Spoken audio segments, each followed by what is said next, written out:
minutos. Marcelo, gracias, muchas gracias por platicar con nosotros. ¿Cómo estás?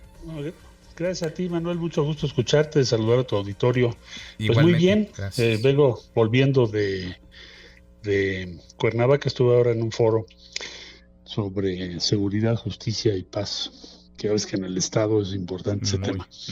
Ujú. Y a tus órdenes, sí, efectivamente, el 7 digo yo que es mi número de la suerte. ¿Es ya de El antes o Senado, de ahora? no, de De siempre. siempre, por eso dije, pido el 7 para estar más seguro. Ah, y, no hay pierde. y no hay pierde. Y bueno, pues tiene que ver con el diseño del Senado de la República y sus funciones Ujú, para los años que vienen. ujú, Mencionaría yo muy brevemente que el Senado va a tener una participación destacada junto con el gobierno próximo en la revisión del Tratado de Libre Comercio con Estados Unidos. ¿Te acuerdas que se pactó una revisión sí. a partir de 25 que Mm, concluye en 26? Esta revisión podría pensarse que pues es, digamos, hasta cierto punto algo habitual en este tipo de documentos, pero dada la circunstancia de que va a haber elecciones en los Estados Unidos, como tú sabes, en noviembre de este año, ujú, pues puede haber muchos cambios de carácter político desde la llegada o regreso del presidente Trump o que gane el presidente Biden pero con otro equipo, otras prioridades. Y entonces será un momento importante en donde el Senado tendrá un rol que jugar relevante, porque así está previsto que sea. mm, Es decir, eh, estará el Senado de Estados Unidos y estará el Senado de México. Ahí tienes dos opciones. La tradicional, que es tradicional, quiero decir lo que habitualmente hemos hecho, en donde el Senado tiene un rol pues importante, pero no hacemos un activismo muy fuerte en el Congreso de Estados Unidos. O pues desarrollar otro tipo de modelo, que es tener un Senado muy activo ujú. en Washington, en el Congreso, defendiendo los intereses o persuadiendo o promoviendo lo que a México le interesa. ¿Qué es lo que Bueno, tú entonces crees que tiene que ver con necesitaría nuestro país y que a ti te interesaría, digamos, ser yo, un jugador muy activo en ese parte esquema? de, Ujú, yo sería parte de, pienso que deberíamos hacerlo. Ahora, otras funciones que tiene el Senado es construir acuerdos, sobre todo en muchos temas que tienen que ver con el nombramientos o reformas importantes. El Senado está casi diseñado para que las decisiones que son sustantivas, por ejemplo, nombramientos, tengan un apoyo muy amplio. Es casi como una forma de propiciar el compromiso sobre muchos temas relevantes. Voy a poner un ejemplo. ujú. Cuando tuvimos la crisis con Trump de los aranceles, Sí. yo me fui unos días antes en coordinación con el entonces coordinador Ricardo Monreal, hoy también sigue siendo coordinador, en aquel tiempo lo era, Ujú, en el Senado, para llegar a un acuerdo y tener una posición unánime en la posición frente a Estados Unidos. Y acordamos una posición unánime de rechazar la forma o la figura del Tratado Tercer País Seguro, que en esencia le resolvería a Trump todo su problema, porque es toda persona que llegue por la frontera sur, 2 millones y fracción al año, se quedaría en México. Entonces, obviamente, eso era inaceptable. ujú. Pero llegamos a un acuerdo con unanimidad sobre ello. No todo el mundo estaba de acuerdo con esa postura. Había quien decía, pues, ¿por qué no lo hacemos como Turquía cuando recibió a los sirios, ¿no? Ujú. Con la Unión Europea. Bien, entonces se llegó a una posición unánime y fuimos a Estados Unidos a la negociación correspondiente y yo le dije al presidente Trump, yo personalmente en su despacho, en su escritorio, presidente, esto en México no puede ser. No es un tema negociable. Ujú, ujú.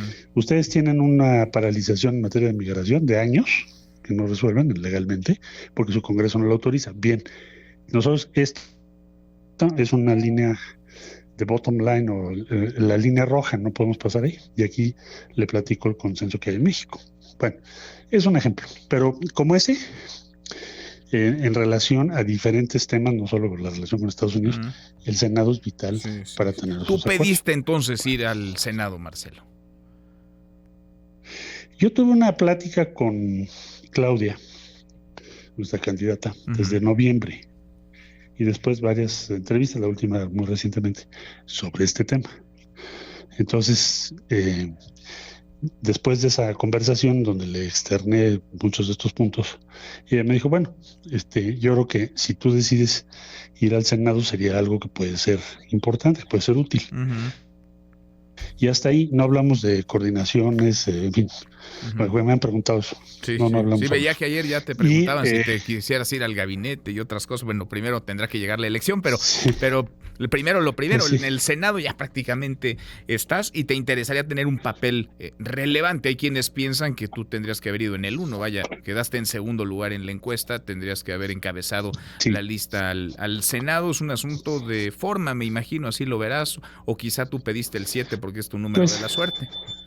yo creo que es un tema cronológico, ¿no? Porque yo me esperé a tener la reunión con Claudia para esto. Uh-huh. Entonces probablemente a eso se deba. Pero finalmente lo que va a suceder es que hay un número de senadores, por decirte la referencia, en 2018 entraron 13. Uh-huh. Entonces, pues es muy probable que estemos ahí en el Senado, Sí. que vamos a participar en el Senado. Y entonces hay que prepararnos para ese rol de los temas que ahorita muy someramente te acabo de referir. Uh-huh. Yo pienso que necesitamos un activismo mayor y también más, ¿qué te diría? Más independiente de la administración en Washington. Por ejemplo, el presidente López Obrador ha recibido varias veces a senadores de Estados Unidos. Sí. El presidente de Estados Unidos nunca ha recibido un grupo de senadores mexicanos. Digo, fuera de las interparlamentarias formales. Entonces debería haber un rol mucho más activo, me parece que sería útil y bueno para nuestro país. Ahora, pocos conocen también, digamos, al gobierno estadounidense actual y al anterior, a Joe Biden y a Donald Trump. Como tú desde la Cancillería, pues tuviste que lidiar con ambos, sí, establecer vínculos, puentes con los equipos, te sentabas a la mesa con el equipo de primer nivel, tanto de Biden como de Donald Trump. ¿Tú cómo estás viendo ese panorama, Marcelo? ¿Es inevitable el triunfo de Donald Trump desde su óptica? ¿Nos tendríamos que preparar para eso como país? Yo no creo que sea inevitable, pero sí es posible. Entonces, tienes que prepararte para cualquier escenario. O sea, ¿qué es lo que adviertes o puede advertirse en el transcurso político de los Estados Unidos, de la sociedad norteamericana? Es que tienes una mucho mayor polarización. El tema de la frontera sur tiene una relevancia cada vez mayor en el debate público. Esto también se debe a habilidades propagandísticas del grupo que está hoy promoviendo al expresidente Trump y al Partido Republicano, pero en general es un tema que va a ser central. Ya hay que prepararnos para eso. Y cualquiera que sea el desenlace de la elección, una revisión del tratado pues, es un momento de vulnerabilidad. Tienes que estar preparado para eso. Entonces, cualquiera de las dos posibilidades es factible, difícil saberlo a estas alturas, quién podría ganar, y si los dos van a ser los candidatos que al final sean postulados.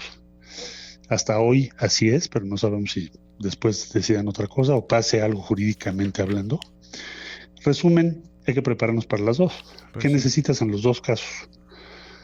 Una presencia intensiva en Washington, una escala mayor de presencia, y tratar de tender o coadyuvar con el Ejecutivo en sus estrategias respecto a los Estados Unidos. Yo creo que el Senado ahí puede jugar un rol muy relevante. Sin duda. Ahora, ¿cómo leer? Tú entiendes muy bien no solamente de la política, sino también de lo que ocurre, de lo que se publica y de por qué se publica cuando se publica lo que se publica, Marcelo. Hemos visto un par de investigaciones, reportajes que buscan vincular al presidente López Obrador en 2006 primero, en 2018, digamos, con el crimen organizado, el financiamiento de su campaña sin mayor elemento de prueba. ¿En qué lógica lees estas investigaciones, estos reportajes que parece pues se reviven de supuestas indagatorias de la DEA? Mira, la DEA ha usado mucho esto, no desde ahora, sino ya tiene muchos años. Es una modus operandi que además tiene su lógica, porque cuando quieres lograr algún objetivo, puedes usar ese tipo de estrategias y luego negar la autoría, decir no es una declaración oficial, ¿verdad? Pero evidentemente esos textos o las versiones de los famosos informantes pues provienen de la DEA. Ok, entonces, ¿qué lógica puede tener? Yo lo que veo es momento electoral. Yo lo que veo es una incomodidad profunda en la DEA por lo que ocurrió en torno a todo el caso Cienfuegos. Me tocó vivirlo en primera persona junto con el presidente López Obrador, porque no tiene precedentes. O sea, lo ven como algo que no debe ser admitido, que sean obligados a hacerse para atrás respecto a una detención que no tenía fundamentos. Lo segundo es que se aprobó en México una ley, o bueno, adiciones a la ley, que los obligan a informar y establecen una serie de normas y requisitos y demás sobre los agentes extranjeros en general, pero en particular sobre ellos. Antes toda su presencia en México se regulaba por un acuerdo entre las procuradurías. No tenían obligaciones legales establecidas, hoy las tienen. Entonces, todo eso yo creo que habrá personas dentro de esa agencia que les ha molestado profundamente. Entonces, este tipo de cosas es la motivación principal que yo veo, porque para el gobierno norteamericano no tiene lógica hacer esto ahorita. Sería un riesgo de conflicto mayúsculo cuando tienes una crisis migratoria en la frontera. O sea, si México no cooperara con Estados Unidos en materia migratoria, pues el flujo sería a lo mejor mucho mayor o más desordenado, o las dos. Entonces, para el gobierno como tal, por eso la Casa Blanca dice no tenemos nada que ver, y el Departamento de Justicia no tiene ninguna investigación. Entonces, ¿qué lógica tiene? Yo lo que veo es esa. Uno, cobrarte lo que hiciste de restringirlos. Segundo, intimidar, porque es lo mismo que quisieron hacer con Cienfuegos. O sea, intimidar a las Fuerzas Armadas, porque tú dices, bueno, si puedo detener a un exsecretario sin mayor fundamento, pues puedo hacer lo que yo quiera, ¿no? Claro. Puedo detener a cualquiera. Si es el exsecretario, pues también a cualquier otro. Entonces, veo que ese es el origen. Ahora, la competencia periodística, también la entiendo, porque si tú te quedas fuera de una nota, tratas de conseguir algo sobre la nota cuando es importante. Pero la verdad es que los fundamentos de la información son muy dudosos. Debieron haber pasado por una pregunta muy elemental. Si había todos estos argumentos, ¿por qué no se hizo ninguna investigación o algún procedimiento en su tiempo, no? La publicación de informantes también es muy controversial, porque a veces, pues, efectivamente pueden ser informantes muy útiles o pueden ser acciones relevantes, pero hay que constatarlas de algún modo, ¿no? De otro modo, pues quedas en una simple afirmación. Sí, porque no hay mayor elemento de... Yo veo el origen ahí. No hay pruebas. No hay pruebas, sí, no se soportan ni una ni otra, ni la primera, ni la segunda, ni 2006, ni el 18. Marcelo, estoy platicando con Marcelo Ebrard. Sí, a ver, es exactamente lo que nos hicieron con Cienfuegos, ¿no? Cuando mandaron sus pruebas, ¿te acuerdas que las publicamos? Pues sí, las publiqué. Pues sí, y no había nada. Y pues no había nada, man. No había nada. Ni siquiera el teléfono se identificaba como el de él. Y estamos igual, ¿no? Ahora. Sí, es lo que yo veo. 2030, Marcelo, ¿se ve muy lejos? Muy lejos todavía. Hay que pasar por lo que hay que pasar, pero ¿sigues con la mira puesta en la presidencia en algún momento? Hoy por hoy, lo que me interesa es esto. Hay que ganar la elección. Hay que organizarnos en el Senado para todo lo que estoy diciendo. Y bueno, ya después veremos. En síntesis, yo lo que diría es que hay que perseverar, hay que insistir y hay que defender lo que uno cree. Y es lo que voy a hacer en estos años por venir. Ya el 30, pues ya veremos más adelante. Bueno, porque tú lo dijiste, no porque yo me lo invente, tú dijiste 2030 y tu organización sigue y seguirá, me imagino, el Camino de México. Sí, claro. Sí, ya estamos trabajando en todo el país y nos va bien, afortunadamente, sobre este tema y otros. ¿Con Claudia Sheinbaum bien? Sí, tenemos muy buena conversación, muy buen diálogo. La he notado receptiva, muy bien informada. Y bueno, pues poco a poco hemos ido construyendo una base de coincidencia, dije yo, de entendimiento, ¿no? Y bueno, pues ahí estaré con el día 1 de marzo y en los eventos a los que sea yo invitado, con mucho gusto. En el Zócalo. ¿Vas a hacer campaña, Marcelo, en la Ciudad de México? ¿Te vas a concentrar en alguna alcaldía? ¿Vas a estar recorriendo el país? ¿Qué vas a hacer de aquí al domingo 2 de junio? Pues voy a estar en varios estados, que tengo invitaciones para ello, y vamos a estar participando en la campaña presidencial, pues en lo que nos vayan indicando, en los temas que nos corresponden, me imagino. Eso va a ser así. Entonces sí voy a hacer campaña.